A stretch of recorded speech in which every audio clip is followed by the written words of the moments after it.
በጌታና በኃይሉ ችሎት የበረታችሁ ሁኑ።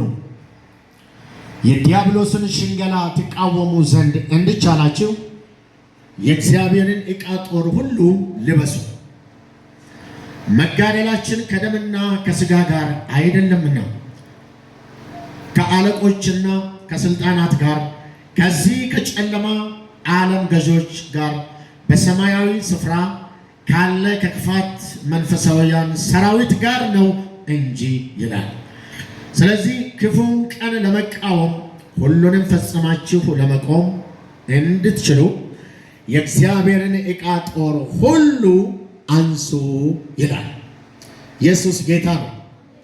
ለዚህ ቃል እንድታጨበጭቡ ፈልጋለሁ። ሰዎች አላውቅም፣ ትንሽ ደቂቃ ብትረጋጉ፣ በጣም ትንሽ ደቂቃ ማለት ነው። በጌታ ፍቅር ጠይቄያቸዋለሁ። እኔ ብዙ አላቆያችሁም ብያለሁ። የእግዚአብሔር ቃል ሲነገር ላጥ ብሎ የሚወጣ ሰው ሌላ ምንም ምልክት አያስፈልገውም። አደጋ ላይ ነው ማለት ነው። ህይወቱ አደጋ ላይ ነው ያለው። መጽሐፍ ሲነበብ የማይመቸው ሰው ካለ ጸልዩለት። ብዙ አትቃወሙ፣ አትገስጹት። የእግዚአብሔር ቃል ሲነገር ሲወራ ልቡን የሚዘጋ አማኝ ካለ ኦልሬዲ ህይወቱ ሽንፈት ላይ ነው ያለው ማለት ነው። ጠላት እየመታው አታክ እያደረገው ነው ያለው ማለት ነው። ስለዚህ ስታገለግሉ ህዝባችሁ፣ ጉባኤያችሁ ለእግዚአብሔር ቃል እጅግ የላቀ ከፍተኛ ትኩረት እንዲሰጥ አስገድዱ።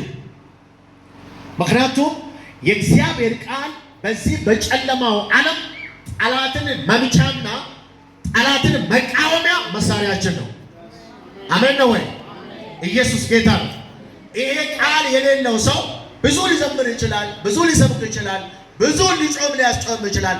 የእግዚአብሔር ቃል ፍላጎት አንድ አማኝ በህይወቱ ካጣ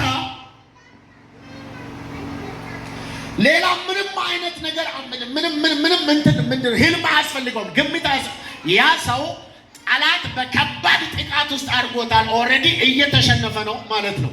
እስኪ ቀኝ እጆቻችሁን ከፍ አድርጉ። ጌታ ሆይ በሉ።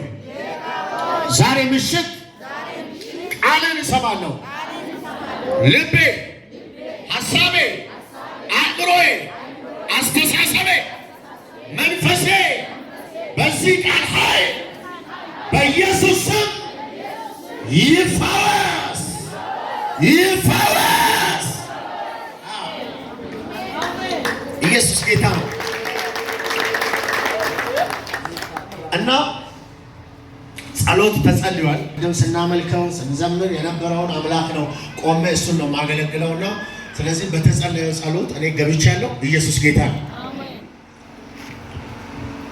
ጥቂት ደቂቃ በሚለው አጠር ያለ ነገር አካፍላችኋለሁ። አሁንም እንድታውጁ ፈልጋለሁ። ከፍ አድርጉ ቀኝ እጆቻችሁን። እኔ በሉ እስቲ የተጠራሁት ለሽንፈት ሳይሆን ለውርደት ሳይሆን ለአሸናፊነት ነው። አሁን ያለሁበት ህይወት የውርደት አይደለም፣ የሽንፈት አይደለም፣ የአሸናፊነት ነው። እኔን በሉ እስቲ የጠራኝ ጌታ እሱ ራሱ አሸናፊ ነው። ከሱ የተነሳ እኔም በዚህ ዓለም ላይ ያሉትን ኃይላትን፣ ስልጣናትን፣ ጨለማውን፣ አሳዳ፣ እንቆቅልሹን፣ ድህነቱን፣ ጉስቁልናውን አሸንፌ እቆማለሁ።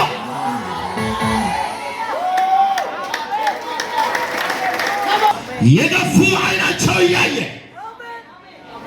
የገፈተሩ አይናቸው እያየ ጃታካፓና ማሃዲያ እንዳትወጣ አልቆ ጉድጓድ ውስጥ የጣሉ ሕይወትን ያመሰቃቀሉ አይናቸው እያየ አሁን ከምታመልኪው ጌታ የተነሳ ሁሉን ፈጽመሽ ትቆማለሽ። ሁለት ወገኖች አሉ ማለት ነው። ውጊያ ካለ፣ ጦርነት ካለ ሁለት ወገን አለ ማለት ነው። በግራና በቀኝ ጦርነት ካለ ደግሞ ሽንፈትና ድል አለ ማለት ነው። እንግዲህ በመጨረሻው የምነግራቸው ያሉበት ህይወት፣ የተካፈሉት ህይወት፣ በክርስቶስ ኢየሱስ የተቀበሉት ህይወት የውጊያ እንደሆነ አሁን እንኳን በዚህ ሰዓት ድል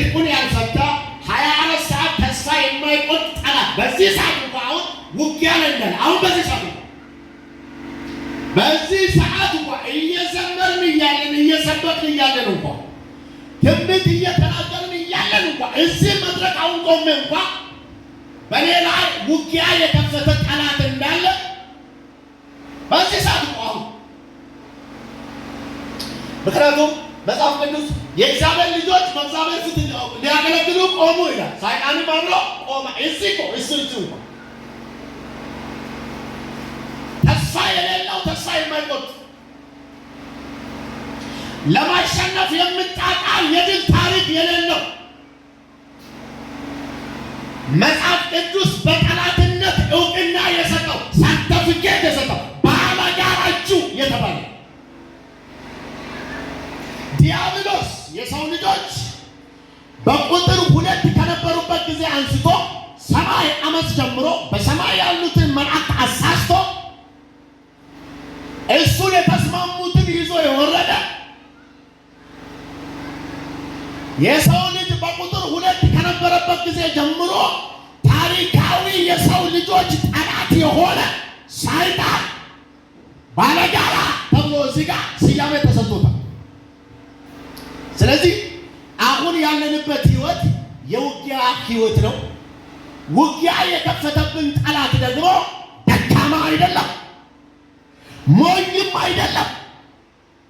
በጣም የረቀቀ ስልት ያለው እንዴት አድርጎ መጣል እንደሚችል የሚያውቅ ተንኮለኛ፣ አመፀኛ፣ ሌባ፣ ነፍሰ ገዳይ፣ አስመሳይ፣ የቀደመው እባብ፣ ሌዋታን፣ ኃይላት፣ ስልጣናት ብዙ ስሞች ናቸው። እንግዲህ ውጊያ ከፍቶባቸዋል። ይሄንን ግን መክታችሁ ለመቆም ኢየሱስ ጌታ አሸንፏል። ለመቆም ጃዳ ባህዲያስ አሁን በዚህ ሰዓት እንኳን በመንፈስ ትንቢት ተናገር ይለኛል።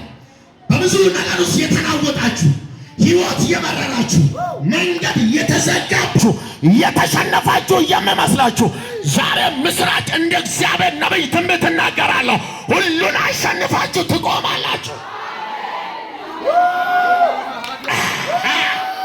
እስኪ አሜን አሜን አሜን። ሌሎችን በገደለበት ተንኮሉ፣ ሌሎችን ባጠመደበት ተንኮሉ፣ ሌሎችን ባበላሸበት ተንኮሉ፣ ሌሎችን ከእግዚአብሔርና ከጸጋበት አለበት ተንኮሉ አንተን ጠላልፎ ሊያስቀር አይችልም። ሁሉን ድባቅ መተህ ትቆማለህ። አንድ ሰው ዛሬ ማታ የሚያውጅ ከሆነ ነገ እንደዚሁ ይሆንለታል። ቀኝን ከፍ አድርግና ሁሉን አሸንፌ እቆማለሁ በል። ድገም ሁሉን አሸንፌ እቆማለሁ በል። ኢየሱስ ጌታ ነው።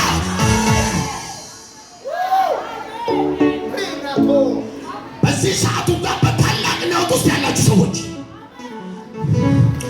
ነፍሳችሁ በከባድ ሐዘንና ጭንቀት ውስጥ ያላችሁ ሰዎች ነገ ሌላ ተስፋ እስከማይታይ ድረስ ሕይወታችሁን እንዳልነበረ አድርጎ ጠላት ከቦ የያዛችሁ ሰዎች አሁን እንደ እግዚአብሔር ሰው እናገራለሁ።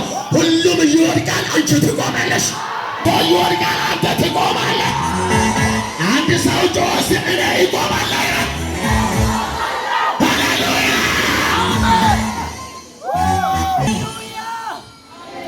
ሻና ማሃዲያ